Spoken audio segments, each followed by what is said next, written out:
Nous pouvons compter parmi les églises, les dénominations d'églises protestantes qui se trouvent dans le monde, l'église apostolique, pentecôtiste, qui comprend à travers le monde 15 millions de membres. L'église apostolique a vu le jour au pays de Galles. Elle met l'accent sur les missions et les enseignements des apôtres du Nouveau Testament. La plus grande église nationale se trouve au Nigeria et compte 4,5 millions de membres. Elle croit en la continuation des fonctions d'apôtres et de prophètes. Il y a la Convention baptiste du Sud, qui comporte 14 millions de membres baptistes.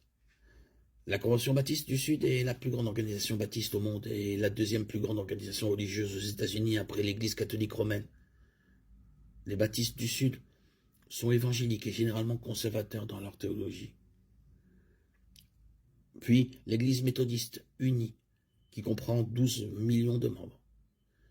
Bien que le nombre de membres soit peut-être moins élevé aujourd'hui, compte tenu de la récente scission de la dénomination formée par le partenariat de l'Église méthodiste et de l'Église évangélique des Frères unis aux États-Unis.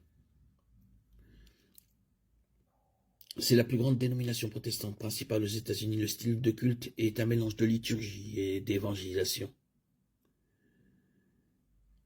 Il y a l'Église apostolique du Cercle international de la foi, les pentecôtistes, 11 millions de membres.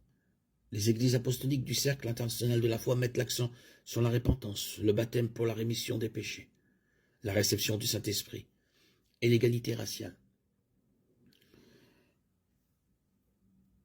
Il y a l'église de Fangsheng, qui est l'un des plus grands réseaux d'églises de maisons au monde. Au début des années 2000, ils ont subi des persécutions de la part du gouvernement chinois. En 2000, 130 membres ont été arrêtés et un dirigeant a été emprisonné de 2004 à 2011. Il y a l'ordre sacré éternel des chérubins et des séraphins, qui est composé de protestants africains. On peut compter 10 millions de membres.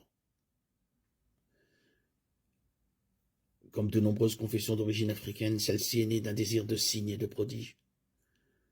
Là où les missionnaires européens voyaient du vaudou, les Africains voyaient des dons, des signes basés sur la Bible, en particulier des dons de guérison. L'ambiguïté abonde car ils prétendent lutter contre la sorcellerie et la possession démoniaque, mais prophétisent et accomplissent d'étranges miracles.